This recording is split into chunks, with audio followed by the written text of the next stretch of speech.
कहते हैं दिवाली की रात रोशनी की होती है, लेकिन कुछ रोशनियां ऐसी भी होती हैं जो किसी आत्मा को भी जगा देती है। ये कहानी है आरव और मिताली की। मुंबई में रहने वाला एक आम जोड़ा, नया घर, नई नौकरी, नई जिंदगी। और उस दिवाली की रात उनकी जिंदगी में जो हुआ वो इतना डरावना था कि आज भी उस अपार्टमेंट की 11वीं मंजिल का वो फ्लैट खाली पड़ा है। आरव ने हाल ही में एक आईटी कंपनी में नई जॉब पकड़ी थी। कंपनी ने उन्हें एक अपार्टमेंट दिलवाया, Samuel palace, tower B, flat number 1103। नया साफ सुथरा घर और एक अजीब सी शांति। जब मकान मालिक चाबी दे रहा था, उसने बस एक बात कही, बेटा, दिवाली की रात हर कमरे में दिया जरूर जलाना, भूलना मत। आरव और मिताली ने हंसते हुए कहा, अरे पंडिता ही नहीं मानते अंकल, बस एक दो दिए काफी है। मकान मालिक ने बस मुस्कुराया। कभी कभी एक दिया किसी की रूह को रोके रखता है। 4 दिन बाद दिवाली थी। बालकनी से शहर की लाइटें दिखाई दे रही थी। हर बालकनी में चमक, बच्चों की हंसी, पटाखों की आवाजें। मिताली ने घर सजाया, दिए लगाए, लाइट्स टांगी। एक कोने में उसे एक पुराना पीतल का दिया मिला। धूल जमी थी, पर कुछ अलग एहसास दे रहा था। वो बोली, देखो ना आरव, कितना पुराना है, चलो इसे भी जला देते हैं। आरव ने कहा, ठीक है, पर यह थोड़ा अजीब लग रहा है। मिताली मुस्कुराई। शायद इस घर की कहानी इससे जुड़ी होगी, उन्हें नहीं पता था। वो बात सच थी। सारे दिए जल गए, बस वही पुराना पीतल वाला दिया बार बार बुझ रहा था। मिताली ने 3 बार जलाया, पर हर बार लौ कुछ सेकंड में ही बुझ जाती। वो बोली, हवा अंदर नहीं आ रही, फिर ये क्यों बुझ रहा है? आरव ने हंसकर कहा, शायद बात मान लेनी चाहिए, पुरानी चीजें खुद में रहस्य रखती है।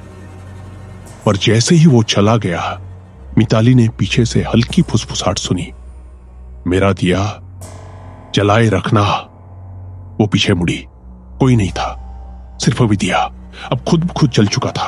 रात के करीब 11 बजे आरव और मिताली सोने जा रहे थे। अचानक किचन से टप टप टप की आवाज आई, जैसे नल खुला हो।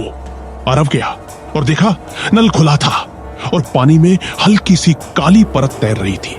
उसने हाथ डाला, पानी बर्फ जैसा ठंडा था, जैसे किसी ने उसे अभी छुआ हो। वो बोला, अजीब है, आज बहुत अंधेरा लग रहा है। उसी वक्त पीछे से दीवार पर कुछ हल्का खिंचाव सुनाई दिया, जैसे किसी ने उंगली से गंदी दीवार पर कुछ लिखा हो। मिताली ने पूछा, क्या हुआ? आरव ने सिर झुकाकर कहा, कुछ नहीं, चलो सो जाओ। पर उसने नहीं बताया कि दीवार पर क्या लिखा था। दिया बुझने मत देना। अगली शाम नीचे वाले शर्मा अंकल मिलने आए। कहने लगे, बेटा, इस फ्लैट में पहले एक बूढ़ी औरत रहती थी, अकेली थी। कहती थी उसका बेटा विदेश में है, पर एक दिवाली की रात उसका दिया बुझ गया और अगले दिन वो भी। आरव ने हैरानी से पूछा, मतलब? शर्मा अंकल बोले, उसे कमरे में जला हुआ पाया गया। गैस सिलेंडर फटा था, पर सब कहते हैं वो दिया खुद बुझा था। आरव ने हल्के में लिया, पर मिताली का चेहरा उतर गया। 11:45 रात। बाहर का शोर कम हो गया था, बस खिड़की से आती हवा और मोमबत्ती की टिमटिमाहट। मिताली ने देखा, वही पीतल का दिया फिर बुझ गया है। वो पास गई और अचानक देखा कि दिए के पास किसी के गीले पैरों के निशान थे, जैसे कोई बालकनी से अंदर आया हो। उसने डर के मारे आरव को आवाज दी, आरव, जल्दी आओ। आरव आया, पर निशान गायब थे। सिर्फ फर्श गीला था और दिया फिर से जल चुका था। रात के 12 बजे बिजली चली गई। पूरा फ्लैट अंधेरे में डूब गया। बस एक दिया जल रहा था, वही पीतल वाला। मिताली बोली, आरव, ये सब अजीब लग रहा है। अचानक दिए की लौ तेज होने लगी, जैसे किसी की सांस उस पर पड़ रही हो, और कमरे की दीवारों पर साए हिलने लगे। आरव ने टॉर्च जलाई। बालकनी में एक बुजुर्ग औरत खड़ी थी, सफेद साड़ी, आधा जला चेहरा और हाथ में वही दिया। वो बुदबुदाई, क्यों बुझाया मेरा दिया? अगले ही पल सारे दिए एक साथ जल उठे। हर कमरे में लौ चमकने लगी। आरव और मिताली ने देखा, वो औरत अब कमरे के बीचों बीच थी। वो बोली, मैं इस घर में तब तक बनी हूं जब तक मेरा दिया जलता है। जिस रात ये बुझ जाए, वो लौ किसी और की जिंदगी ले जाती है। वो मिताली के पास आई और फुसफुसाई, तुमने मेरा दिया बुझाया, अब मेरी जगह तुम्हारी होगी। आरव ने जोर से दरवाजा खोला, पर दरवाजा हिल भी नहीं रहा था। हर दिया खुद ब खुद बुझने लगा। 1 2 3, बस आखिरी दिया बचा था। आरव ने माचिस उठाई और बोला, मैं इसे फिर से जलाऊंगा।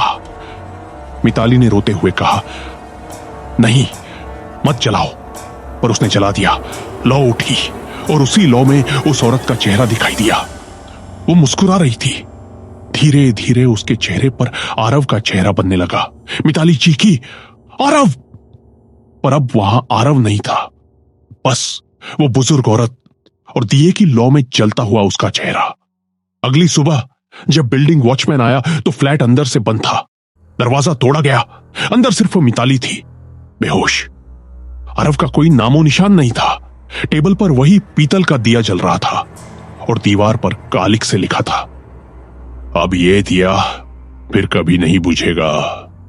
बाद में पता चला मकान मालिक की मां की मौत इसी दिए से हुई थी और हर साल दिवाली पर वो लौ किसी नए शख्स को अपने साथ ले जाती थी।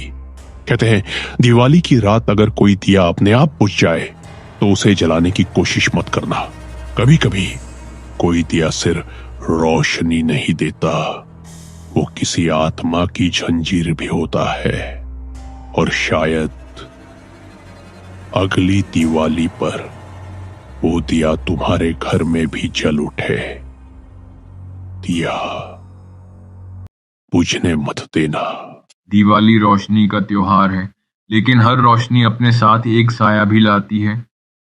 कहते हैं कुछ दिए सिर्फ अंधेरा मिटाने के लिए नहीं जलते, कुछ दिए उन रूहों को याद दिलाने के लिए जलते हैं जो कभी लौट नहीं पाईं।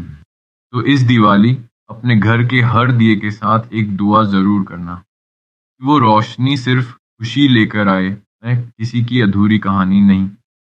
मैं कहानी नगरी की तरफ से तुम्हें और तुम्हारे परिवार को देता हूँ दिवाली की हार्दिक शुभकामनाएं। सुरक्षित रहो और याद रखना, हर जलता हुआ दिया बस रोशनी नहीं देता, कुछ देख भी रहा होता है। तो दोस्तों, अगर ये डरावनी कहानी आपको पसंद आई तो इसे लाइक करना मत भूलना, अपने दोस्तों के साथ शेयर जरूर करना और अगली डरावनी कहानी सबसे पहले सुनने के लिए हमारे चैनल को सब्सक्राइब कर लो, क्योंकि असली डर अभी बाकी है।